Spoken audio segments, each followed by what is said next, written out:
My name is Jiles Smith, and welcome to Our Community.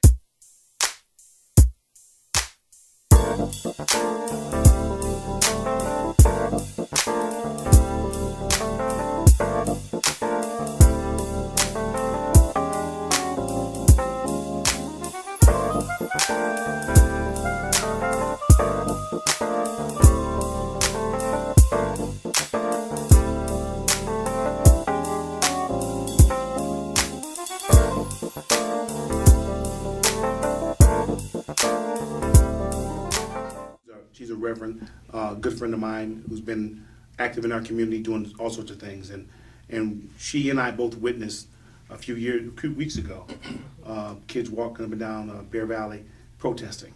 And we kind of started thinking about having a show like this because we saw how much anger was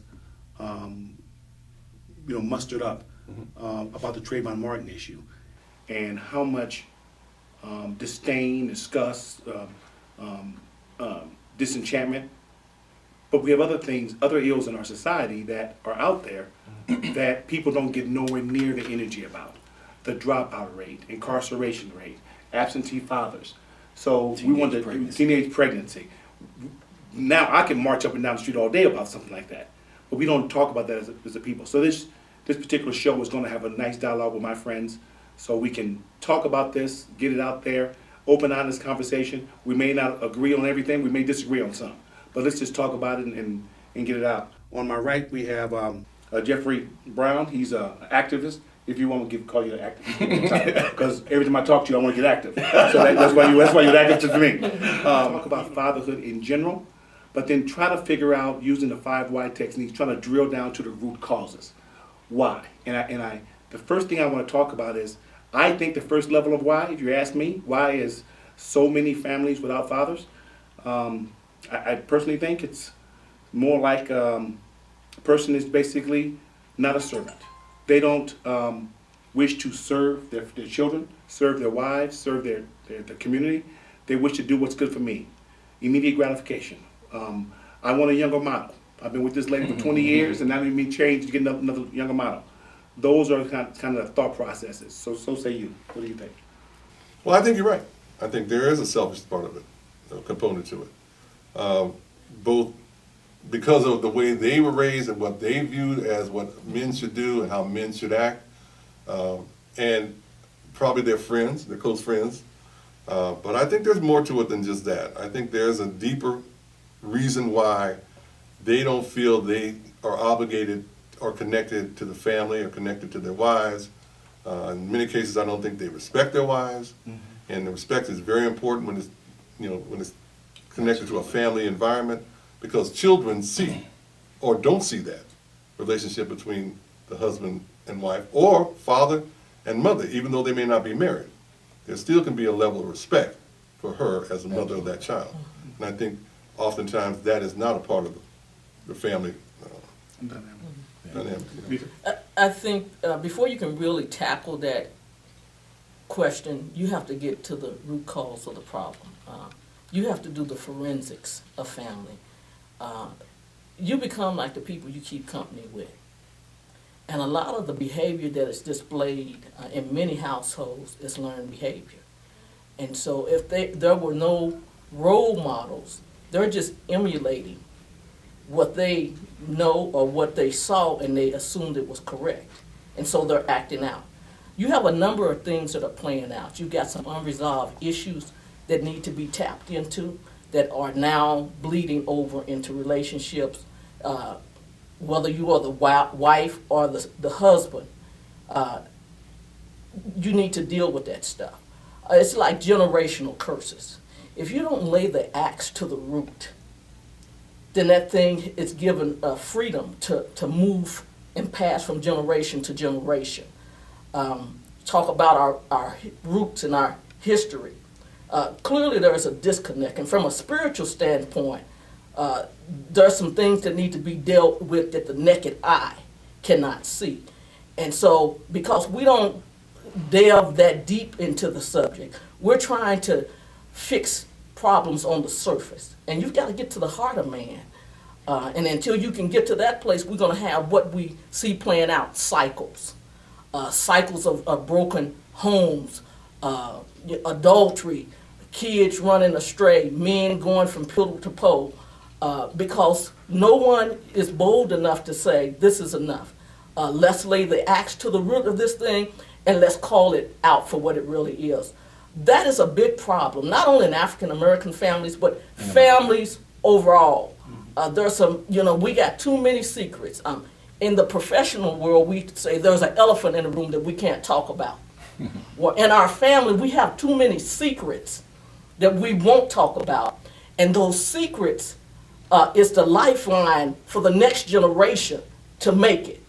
And when that stuff gets buried in the grave, we have a lot of dysfunction. We have professionals, we have clergy, we have activists, all types of leaders coming together trying to resolve a problem based on surface issues. We're dealing with the outcome of an internal problem that we have failed to deal with for many years, for generations. And so now we're doing this symptom resolution, which it fixed nothing. It's an exercise in infertility. It's like insanity. You're doing the same thing, but yet you are expecting a different result. Until we're ready to have those hard conversations, all of this stuff is a lot of good dialogue. I think pretty much I agree wholeheartedly. I just think not just, when you think of servanthood, as you said, it takes commitment to want to be a servant. And if you just look at too many of our men in our society now, there's just no commitment in anything they do, not just with their homes, but with their friends, with their jobs. I mean, so it's just not something that men value. If you look at what's happening in the homes right now, the fact that men can be okay with not being around, something is wrong. Me being a dad, I mean, the fact that if I don't know that my children ate tonight, or they have a roof over their head, is bothersome. Or where they are. Mm-hmm. So the fact that men can father children and just not participate, that tells us that there is something deep that allows someone to be so dismissive about something that they helped create. We really have to do some soul searching. And I think, to your point, Reverend, this is something more than just the naked eye. Something is going on. It is learned behavior. Obviously, the media glamorized. I think every rap video, highlight. I got a bunch of women.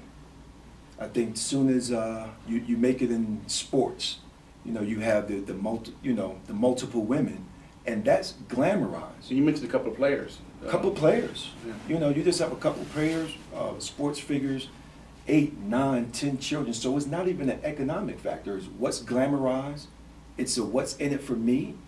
I mean, I get laughed at by some of my friends for being married to the same lady 20 years.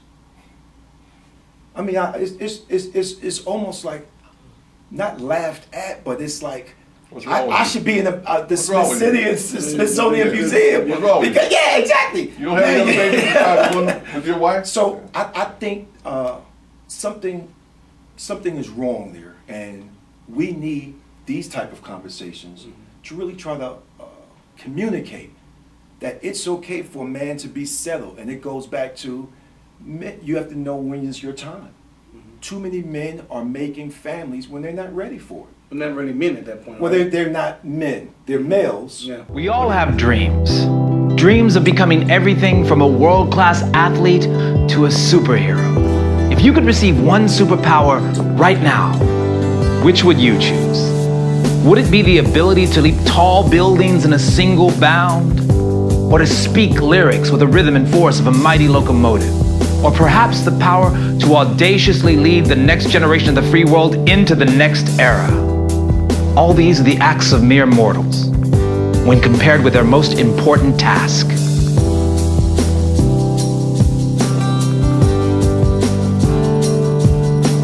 This is fatherhood.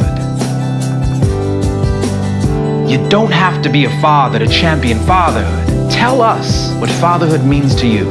by creating a short song, video, essay, or photo for the chance to win cash prizes and a trip to Washington, D.C. Log on to thisisfatherhood.com.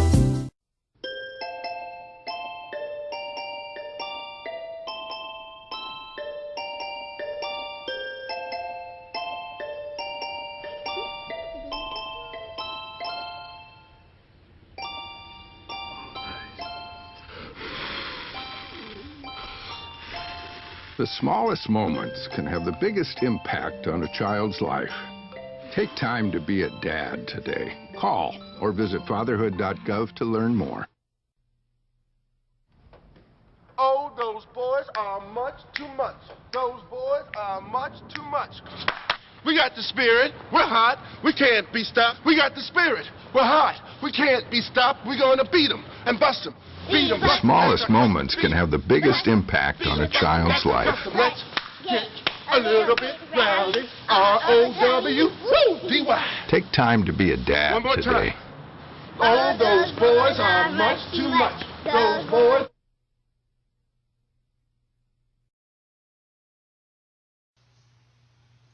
Welcome back to Our Community, brought to you by the CYAP. To the next piece, I asked myself again why after the first one. I think it's the culture or the subculture, your friends, etc., your immediate family, your environment, media, music. You're beholden to the past, and you accept your acceptance or resignation that this is how it is. So it goes hand in hand with what you guys are saying. So what say you start over here with you this time, Jeffery? What do you think about that next level? Do you think it's are people or fathers, are they accepting this is how it is? Are they accepting? I think too often, yes. And I think they're accepting how it is versus embracing how it can be. And I think that is the gap that we need to try to find. I think it's sad that, unfortunately, TV shows, music videos, and everything that highlight, especially in the African American community, the man is very rarely with his family. You brag about, we even have terms such as baby mama and all those things. A generation ago that wasn't heard of.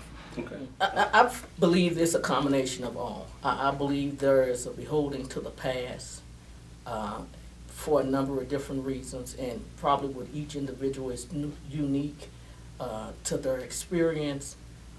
Oftentimes the past becomes a comfort zone. It's a familiar space. It's a sense of safety. And for whatever reason, not only men, everyone, they tend to hold on to some things that they really need to let go. In the letting go, there is a freedom to empower them to do what needs to take place. Also, I believe there's an acceptance. Because of the unwillingness to want to let go, Absolutely. they have accepted their state of being. And that's a very dangerous place to be in.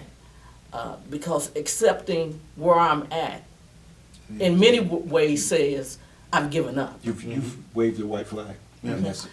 I've given up and I fortified this position, and no matter what you say, no matter what you do, no matter what stimulation I get from whether it's media, conversations, or what have you, because I have programmed my mind for this state in this place, I'm not moving.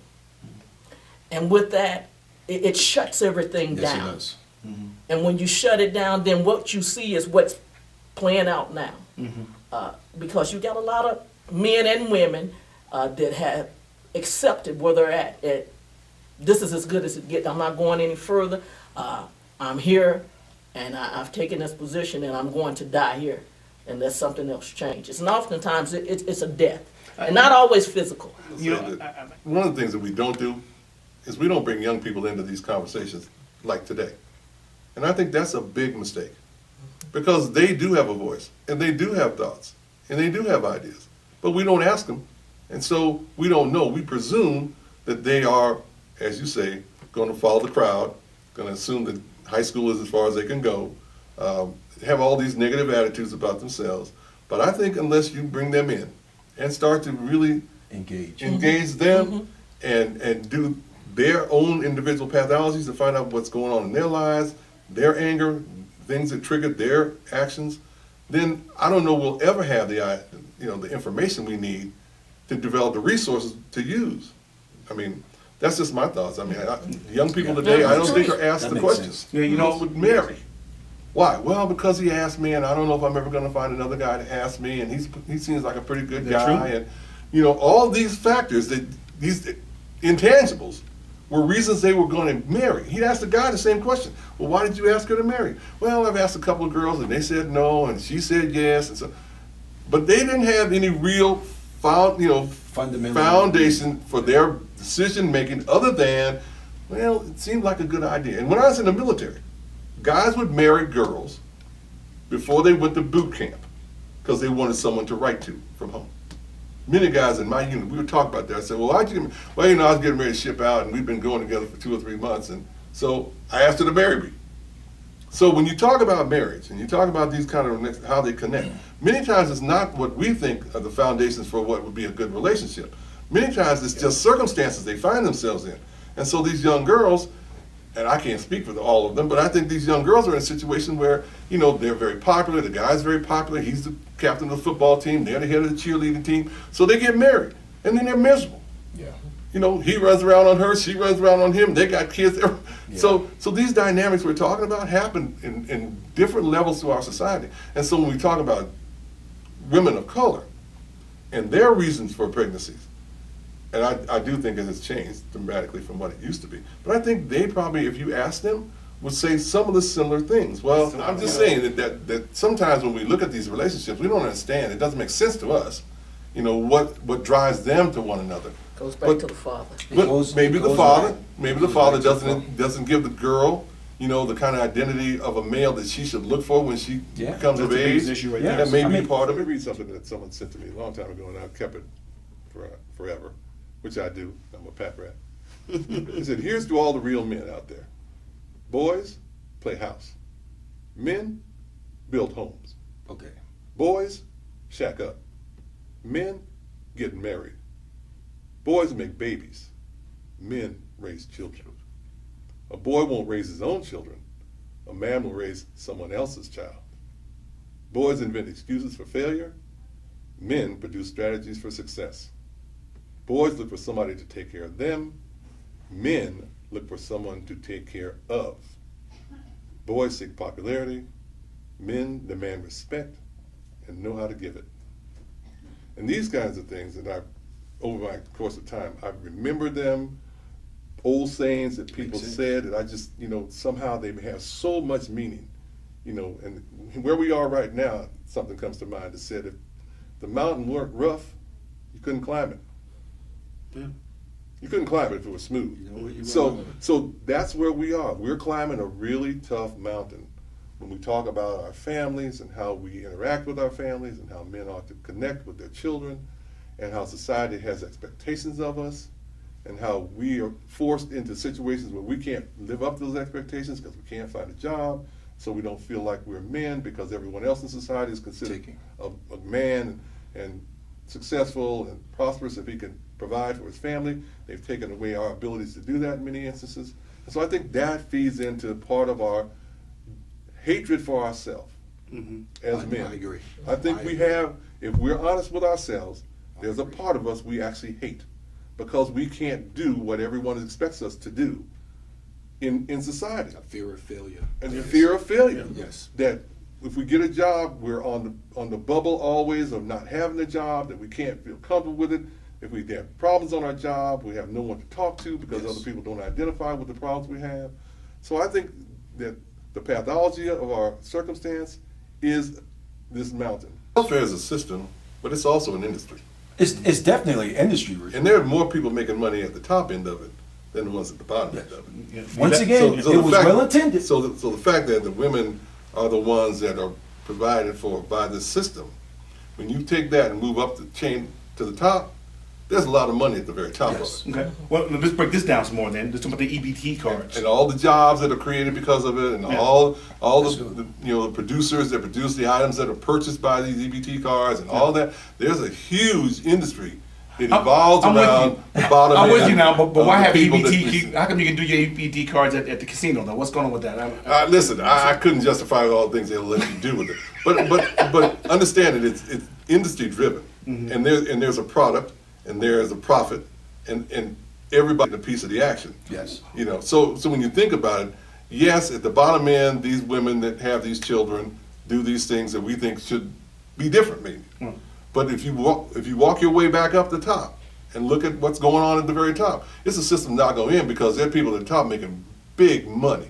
I mean, I would suspect, and I haven't done any research on it, but there are lobbyists that have their fingers in the welfare system. Oh, I absolutely. mean, there are companies and The housing affair. Oh, housing absolutely. department. Oh, absolutely. There's money being made. We tend to focus on the small person that's getting the money, but we don't focus on how that all comes about and how many people are making wealth at the other end of that. So yeah, I can hear you that we shouldn't have young women out there having children and then waiting for the system to provide for them. That part of me I get, but I don't not argue that we need to look in a larger sense at the whole industry. Yes. And how there's just It a should very be. small part of that. Absolutely. The reality is this, welfare was designed as a trap, and we fell prey to that trap. And what I mean by, and who I refer to as we, is our people, African American, low income, Caucasians, any minority. What started off intended to be a good thing have become a trap, a form of bondage, a form of making you indebted to me. If you don't toe the line and walk by my specific guidelines, then I'm going to 86 you. Yep. And one of those guidelines is not having that male present.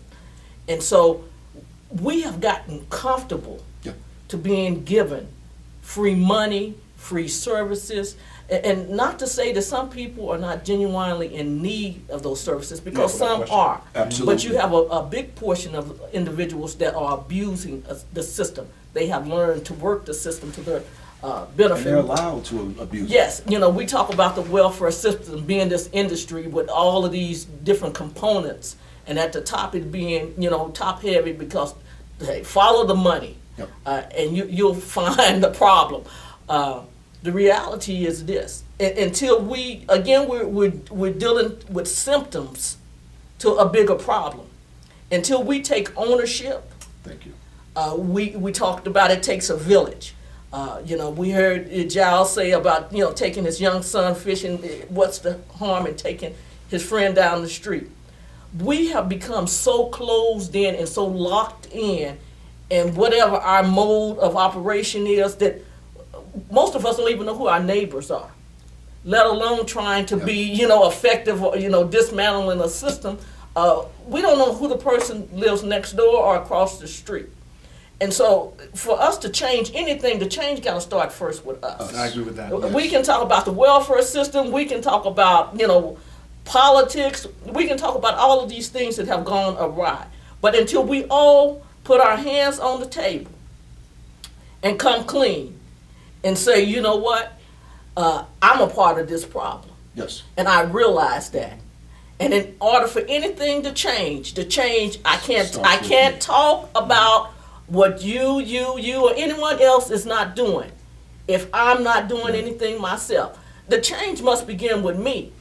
And so until I take that first step and say, okay, I'm going to be a solution to this problem, we can't dismantle any system. Systems are made up of processes.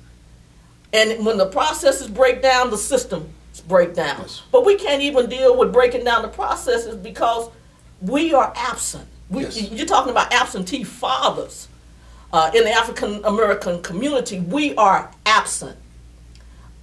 From a religious standpoint, we talk about slavery. When they couldn't read, they had God. That component is so far removed because of a number of different things. The church used to address a number of different things that the church have now, for whatever reason. Well, a lot of it is the laws now, the legality of it. Well, some of it is that. Some of it is, industry. Some of it is just the ideology of man that has gone contrary to what God intended. But until we get things in place back into the community that's going to be of a help, Yes. then we're going to continue to have this problem. We can't talk about young girls, running to guys, and marrying them because they want to escape from their situation until we really have a hard conversation to say, well, where's your father? Yes. Let me just say, I have a son, but I can't tell my son how to be a man. I can't teach him how to be a man. Absolutely not. I have daughters. There is something that a man can do and speak to a young girl's into her life that will set the course for the woman that she will be. As a mother, I can't do that. As a mother, I can't speak manhood into my father. And so we've got to figure out what has happened, that deep-seated thing that has caused men to be absent in their minds even when they're present, and to just give in. It's not all the system's fault, because we have stood back and allowed the system to do what we have refused to do for whatever reason. And so we just got to take ownership, and let's just be real with this thing. We can talk philosophically all day long until we say, okay, we're gonna put it here, my hands on the table, I don't have no agenda. How do we fix this?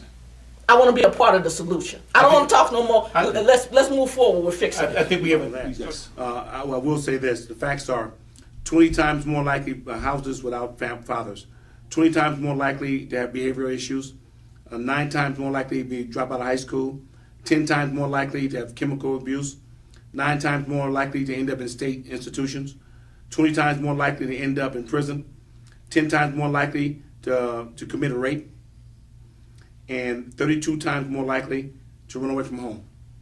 Fathers are extremely important in everybody's life, especially our African American community, but it's for all the community. We have to do something about it. I think the dialogue starts here.